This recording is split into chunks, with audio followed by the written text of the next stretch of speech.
Welcome to Category Visionaries, the show dedicated to exploring exciting visions for the future from the founders who are on the front lines building it. In each episode, we'll speak with a visionary founder who's building a new category or reimagining an existing one. We'll learn about the problem they solve, how their technology works, and unpack their vision for the future. I'm your host, Brett Stapper, CEO of Frontlines Media. Now let's dive right into today's episode.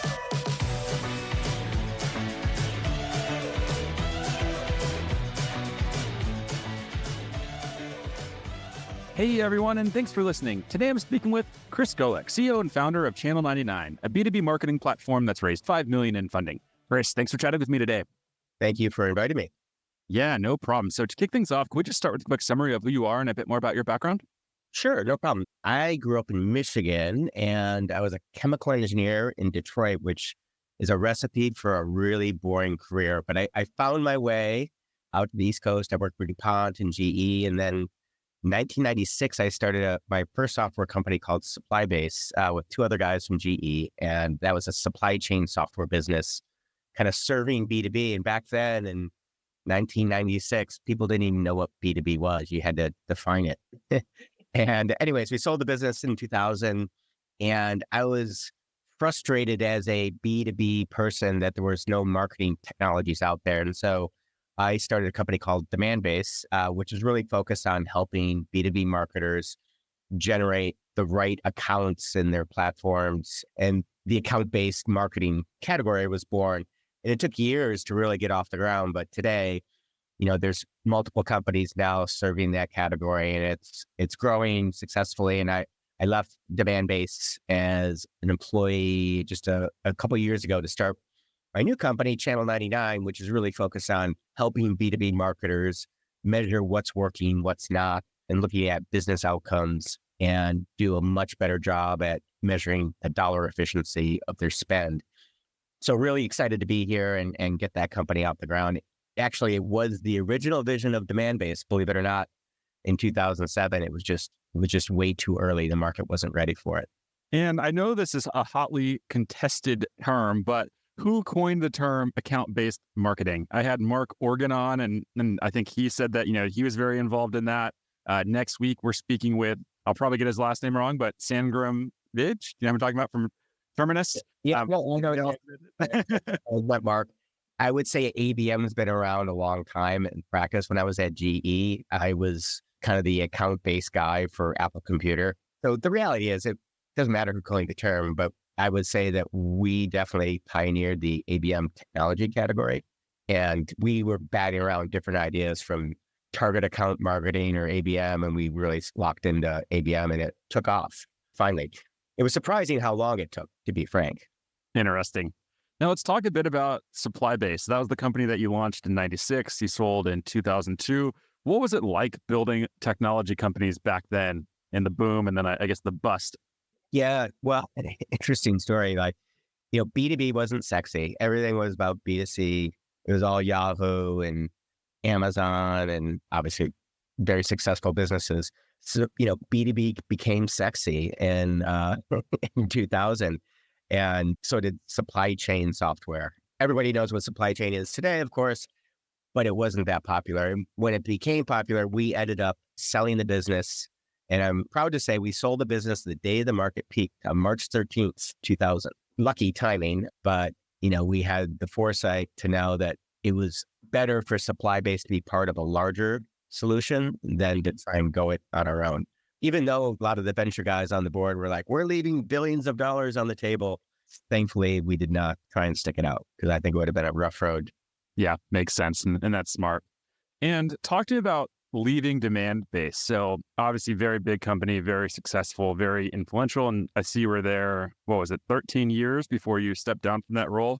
Was that hard to leave that role behind and go into something new? Yeah, of course. It was kind of my baby. It was such a great company, great culture. We had, so many great accolades with, best places to work, and innovated so many new things from B2B advertising to personalization. We were the first at a lot of things. But as we built the company, we got to that first 100 million, our CRO, Gabe, who just did an amazing job kind of building out the sales team, the efficiency, incredibly good in operations. He was ready to do the CEO gig. And I was kind of getting a little squirmy around, wanting to innovate faster and things. And so we just kind of made this decision to, let Gabe step into the CEO role, and I'll stick around and help out, which I did. And then, COVID hit. And so that made it extra less fun. So I remain on the board of the company. So I'm still definitely invested there. And I started this business, and I spent some of my time revalidating that the market is ready for what we're doing today in Channel99. And so it's been a nice transition. And, Gabe's done a wonderful job in acquiring some other businesses to really accelerate our roadmap of the things we wanted to accomplish with data and integrations and things like that. I had a founder on a few weeks ago who was in a very similar position where they spent, I think they were like 20 years of their lives building a company, super, super successful. And then they ended up stepping down and going and doing a new startup. And how he was describing it is empire building is a lot of fun. Empire managing is not a lot of fun. And now that he had launched into this new company, he was finding joy in all of these, little tasks and these little things that would typically have been handled by, his big, massive team before. But he was enjoying doing the small things that he kind of wasn't able to do running this big, big company. Is that a similar experience for you? Oh, for sure. It's such a sense of accomplishment every day because you get so much done, right? We're a team of 10 people right now, and we're obviously growing, but it's very intimate. We can build the culture we want to. I will say that the thing that's hard to build a company, it's really hard to build a great company virtually and kind of build that culture. And so I'm hoping that there's, in the near future, we're able to be in an office together, not necessarily 5 days a week, but it's certainly a lot more than we are now. And we're trying to get around that by getting together periodically every 2-3 weeks. But people are kind of spread out, and it's kind of the new norm in tech. But I think companies are finding it's really hard to do well without being in the office at least some of the time. And are you personally based in SF? I am. I live just north of the city in Marin.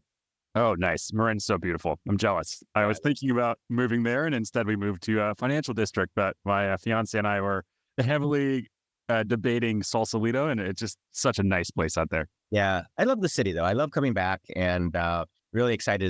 It's kind of hopefully it turns the corner and companies start coming back into the city. It's such a great place.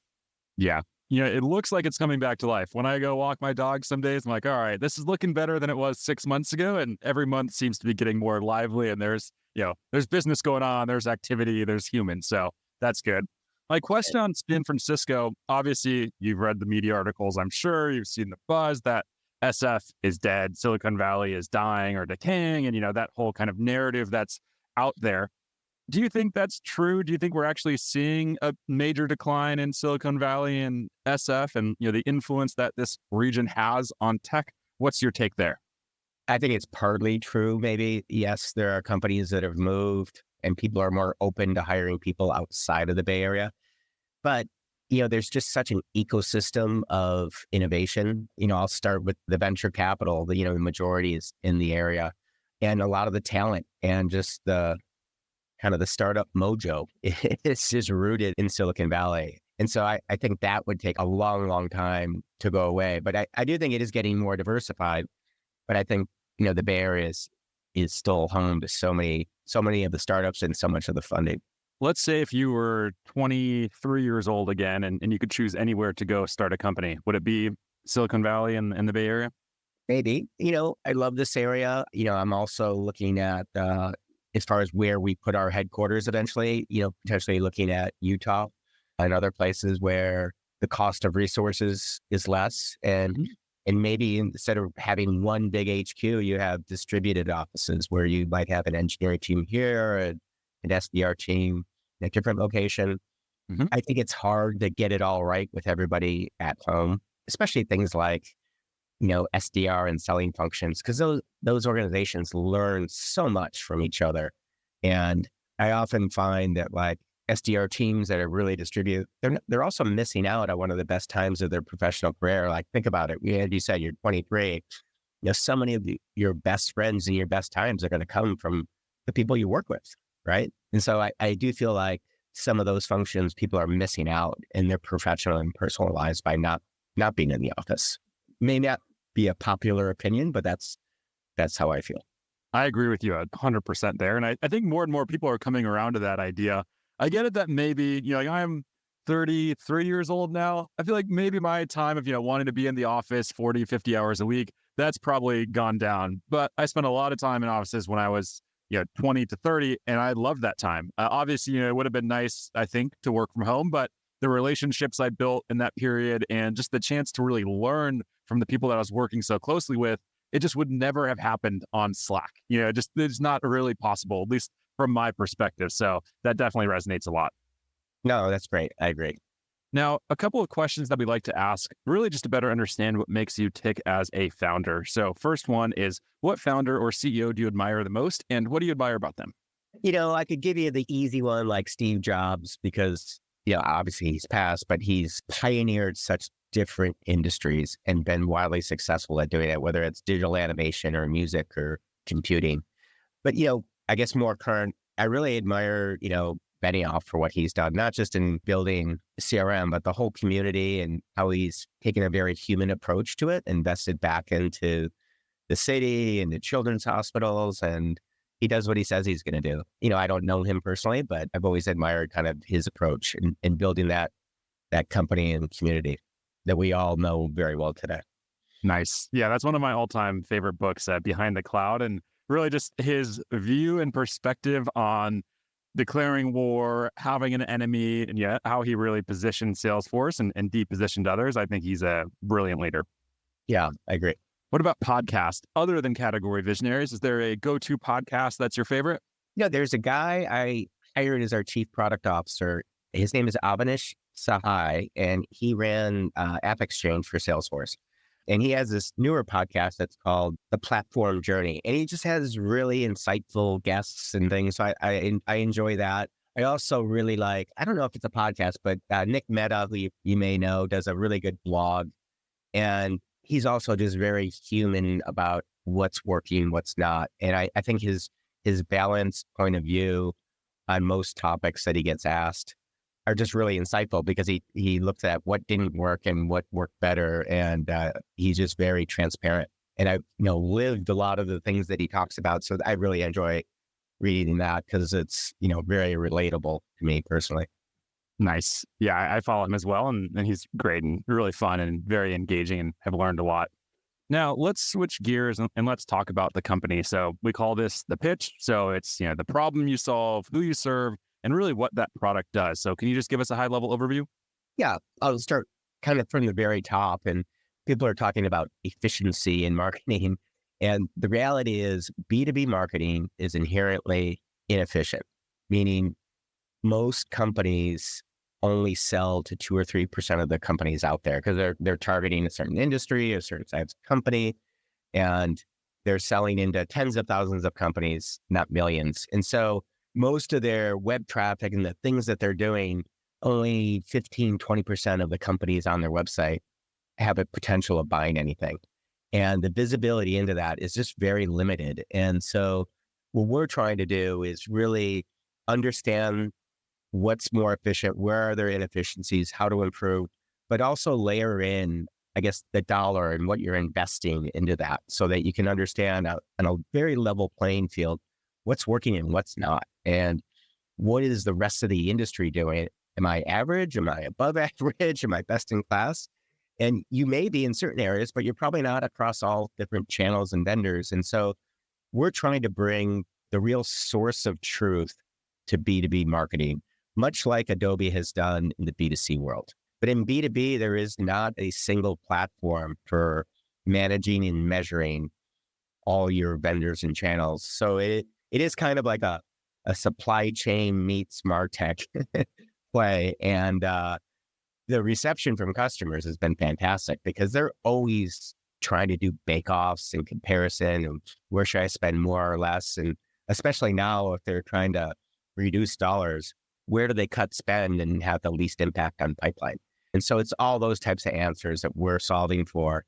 And I'd say the other piece that I'm really excited about is this ability to kind of solve this dark funnel question. And I'll just kind of define that a little bit in that, most of the traffic that comes to a B2B website is from sources or channels that are unknown, meaning it falls into this bucket just called direct, where people kind of just typed in the URL. Now, the reality is the people that are coming through that channel probably saw an ad, probably heard a podcast, probably read an ebook, probably saw a video, or did one of these other things where you have all this content across the web, but you have no way to measure it. And so we're going to be introducing a technology that solves for that in the not too distant future. And I think it is the thing that people will just really gravitate to, because it's such a huge signal that has been largely ignored up until today in the B2B world. And is that similar to dark social? I follow Chris from Refine Labs, and he's banging the drum on that and making a lot of noise and educating the market on dark social. Is that the same concept or similar concept? In concept, but I would elevate it to all channels. Whether it's digital ads, whether it's social, video, content syndication. There's all those things. And I remember back at Demandbase. So we built this B2B advertising platform, and to, show how it was working, we came up with all these KPIs around what was called lift. And so let's say you wanted to advertise to the Fortune 1000, we would have to baseline all your traffic for a month, and then we'd run the campaign to the Fortune 1000, and we would look at the lift in traffic from all those accounts while the campaign was running. And it turned out to be really successful, but incredibly unscientific, right? But it is the thing that drove that business through major, major growth. And it's amazing how widely adopted that has become across a lot of big enterprises. And the reality is marketers don't want a different measurement for Demandbase versus LinkedIn versus, everywhere else they're spending their money. They want a consistent way to do that. And so I think we're going to be in a position to really do that at scale much more scientifically than other companies. And so I'm super jazzed about that. And I do think companies like, Demandbase, 6 Sense, Terminus, LinkedIn that are really designed for B2B and a lot more efficient are going to stand to benefit, because we're going to really give credit where credit's due to those organizations. This show is brought to you by Frontlines Media, a podcast production studio that helps B2B founders launch, manage, and grow their own podcast. Now, if you're a founder, you may be thinking, I don't have time to host a podcast. I've got a company to build. Well, that's exactly what we built our service to do. You show up and host, and we handle literally everything else. To set up a call to discuss launching your own podcast, visit frontlines.io/podcast. Now, back to today's episode. And what do you think about market categories here for Channel99? Is that still going to be part of ABM, or is this going to be a totally new category that you create? I think it's broader because it goes across all B2B. And I don't know that it's a new category, Brett. Like, it's really painful and hard to create a new category. It takes a lot of time and a lot of patience and a lot of investment. And I think it's, if you had to really simplify it, it's B2B performance marketing, and you could put it in a lot of different buckets. So maybe it's kind of transforming some, but there's not a new acronym coming. I just don't know that it's needed.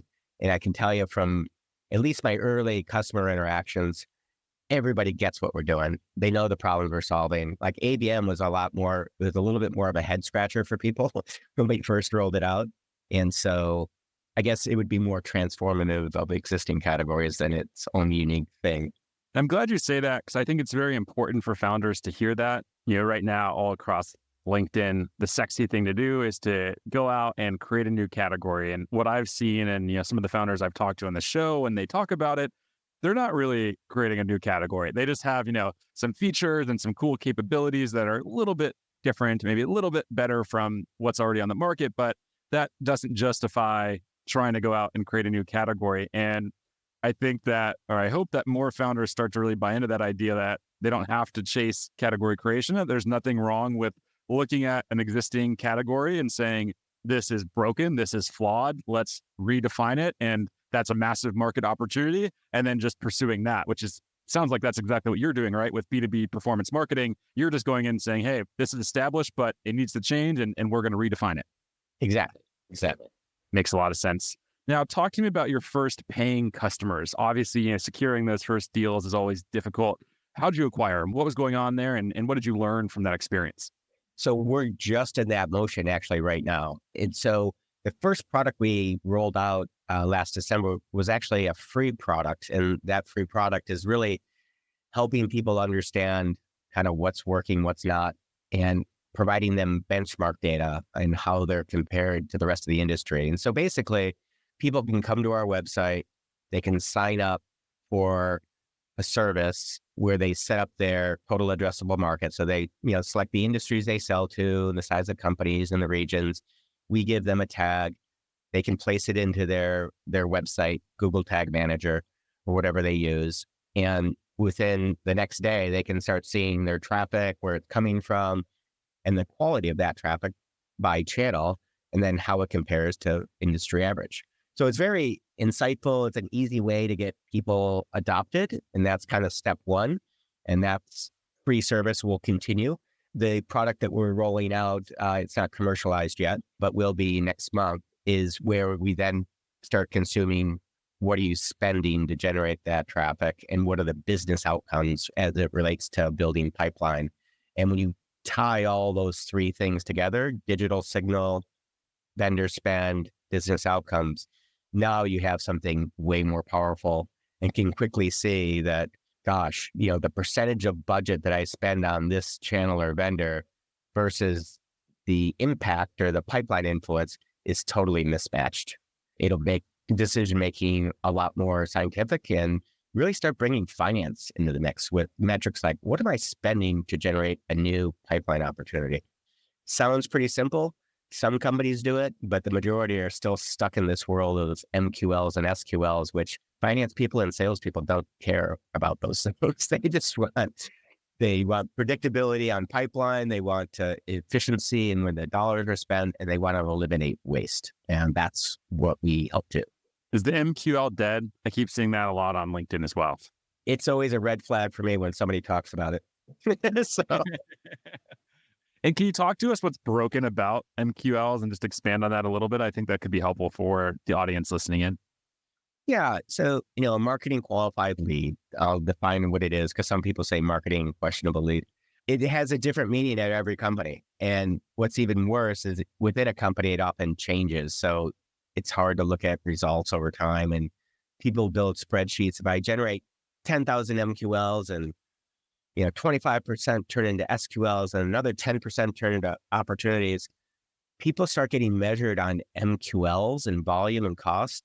And the reality is, if you look at customer acquisition cost, it's hard to draw the relationship to MQLs, especially if it's a change in definition. What people should be looking at is, what do I spend to generate a pipeline opportunity? And what's my close rate? And then you can quickly figure out the variable marketing expense that goes into CAC. And in most companies, 50% of your customer acquisition cost goes into this variable marketing spend, and it's not controlled. And so I think that's a huge opportunity for companies to get a lot more efficient in kind of where they're spending dollars. So anyways, that was a long-winded answer to your MQL question.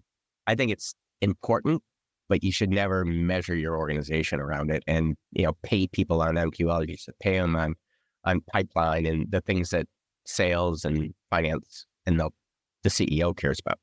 Makes a lot of sense. Now let's talk about go-to-market. So if you reflect on the journey so far, what would you say is the biggest challenge you face, and what are you doing to overcome that challenge? I love the model where we're adopting free customers. The path from our free product to the premium product, the journey has been a little bit too long. I wish it was a few months, not, a 6-month difference. So that's created a little bit of a hiccup in our whole kind of go-to-market motion. But, these things happen, as with startups. So, and I'm also really encouraged around these kind of PLG models where the customer can expand usage and, not necessarily have to interact with sales, maybe their CSM if they want to expand usage, or they can just kind of buy more within the product. And so I think that's a really, really interesting model for us. And we have a plan around that with some new functionality that I mentioned earlier that will be coming out in Q3. And so I think it may change the way the go-to-market strategies of B2B companies. But these, the traditional 2-to-1 SDRs and huge sales and marketing overhead, it just feels really bloated. And I think it can be a lot more efficient. I would also say, though, it's hard as a small, innovative, kind of unknown or unbranded company to get there. So there's going to be a lot to learn along the way. And based on your journey building Channel99 so far and Demandbase previously, what would you say is the top piece of advice you'd have for an early stage founder just starting their company today? It's always people from my standpoint. Really solid people in a big market will find the money and find the success. And, the team that you bring on, kind of that 1 to 10 million is probably different than that 10 million to 100 million, different passions, different skill sets. And it's important to recognize that early. Some people absolutely scale from one kind of phase to the next, but a lot don't. And a lot prefer to be in that early stage. And so you just got to be on the lookout for that and be prepared to make changes when you need to. And it's hard when you're early because it's family-like, right? People are your friends, but you just got to be transparent and be open with conversations about that. Makes a lot of sense. Love that. Last question here. Let's zoom out into the future. So 3 to 5 years from today, what is that big picture vision that you're building? Yeah, I want our company to be the must-have platform in the marketing stack so that you can measure what's working, what's not, and you can compare different vendors or channels. And I'd love to be kind of the Adobe for B2B when it comes to measurement and analytics. I love it. Chris, we are up on time, so we're going to have to wrap here. Before we do, if people want to follow along with your journey as you continue to build, where should they go? Yeah, just go to channel99.com. I also have a blog right off the website that you can follow, and certainly follow me on LinkedIn. Awesome. Chris, thank you so much for taking the time to chat, talk about what you're building, and share lessons from your journey. Really appreciate it. This has been a lot of fun, and wish you the best of luck in executing on this vision. Thanks so much, Brett. I enjoyed it. All right, keep in touch. All right, bye-bye. This episode of Category Visionaries is brought to you by Frontlines Media, Silicon Valley's leading podcast production studio. If you're a B2B founder looking for help launching and growing your own podcast, visit frontlines.io/podcast. And for the latest episode, search for Category Visionaries on your podcast platform of choice. Thanks for listening, and we'll catch you on the next episode.